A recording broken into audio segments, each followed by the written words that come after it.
Kita rumuskan persamaannya. Pertama, kita akan bahas yang ujung terikat. Ya, ujung terikat, ujungnya diikat keras sehingga tidak bergerak atas bawah ya, ujungnya.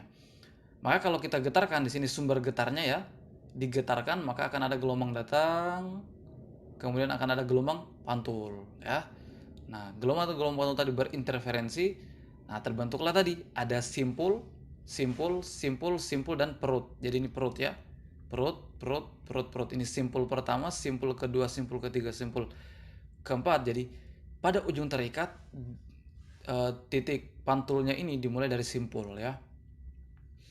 Kemudian perut pertama, simpul kedua, perut kedua, simpul ketiga, perut ketiga, simpul keempat, perut keempat ya. Oke. Maka ini tadi ya, gelombang datangnya ke sana, yang biru ini gelombang pantul yang orange ini ya. Dan satu panjang gelombang atau satu lambda itu secara umum sama dengan gelombang berjalan ya. Jadi terdiri dari satu bukit dan satu lembah ya, satu bukit, satu lembah atau satu lembah, satu bukit ya. Ini satu lambda. Jadi panjang dari sini ke sini. Jadi panjang dari simpul ke simpul tetangga terdekatnya itu satu lambda, atau kita bisa lihat puncak dan lembah ini ya. Itu satu panjang gelombang atau satu lambda, atau sudutnya 2 pi ya kan. Oke. Nah, maka gelombang datang persamaannya seperti ini ya kan. Kita sudah bahas di persamaan gelombang berjalan ya. Ini kan datangnya sama dengan gelombang berjalan ya. Nanti sampai sini baru dipantulkan. Bahwa misalkan simpangan Y1 untuk gelombang datang ya. Persamaan simpangannya adalah A amplitudo sin omega T kurang Kx karena merambatnya ke kanan ya kan, maka jadi kurang. Sedangkan gelombang pantul, kalau kita lihat gelombang pantul ini ternyata memiliki beda fase ya kan dengan gelombang datang. Beda fasenya adalah setengah ya, kalau sudutnya 180 derajat. Maka kita bisa tuliskan sin omega T Kx gelombang persamaan simpangan untuk gelombang pantul adalah A sin omega T tambah ya karena merambatnya ke kanan ya kan, jadi ke kiri. Jadi begini, gelombang pantulnya ke kiri, maka jadi pakai tambah ya. Omega T tambah Kx, maka punya sudut awal yaitu 180 derajat. Kan kelihatan ini ya, fasenya setengah ya. Punya sudut awal 180 derajat. Oke, atau 1 pi. Maka ya, ini secara trigonometri ya adalah Y2 sama dengan min A sin omega T tambah Kx. Jadi min ya, karena ini kan A sin 180 derajat tambah theta itu sama dengan min sin theta. Nah, begitupun ini sama ya. Misalkan ini tetanya ya. Jadi min A sin omega T tambah Kx. Oke, ini persamaan gelombang pantul secara spesifik. Oke. Maka kalau kita tinjau satu titik di sini, misalnya titik P. Nah, titik P ini jadi posisi titik P diukur dari titik pantul. Jadi peninjauan gelombang stasioner ini bukan dari sumber tapi dari titik pantul. Beda dengan gelombang berjalan yang ditinjau dari sumber. Kalau ini ditinjau dari titik pantul ya. Jadi titik P ini ditinjau dari titik pantulnya. Ini ya. Berjarak titik P ini ya. Misalkan berjarak X atau berjarak L terserah ya. Itu hanya simbol saja. Oke, misalnya berjarak X juga boleh. Oke.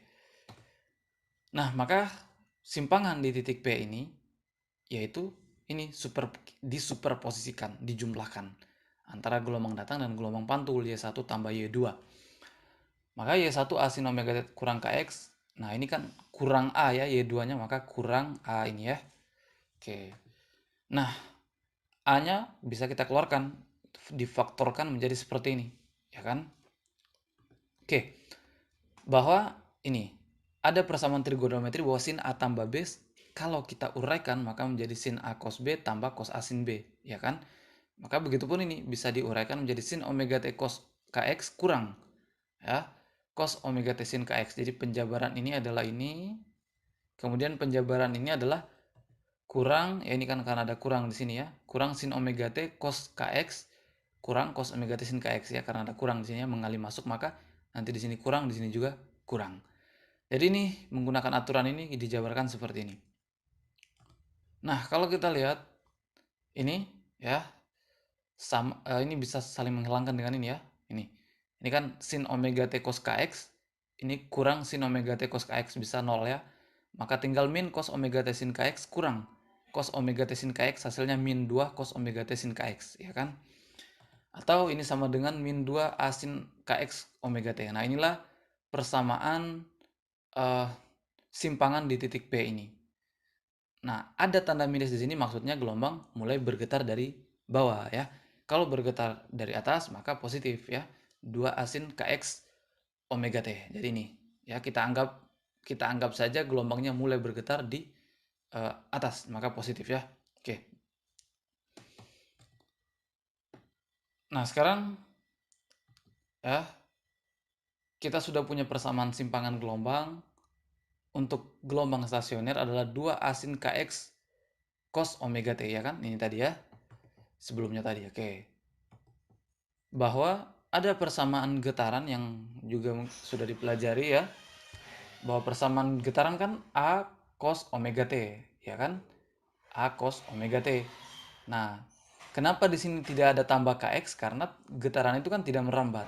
Ya, maka tidak ada di sini Kx, maka hanya A cos omega T saja.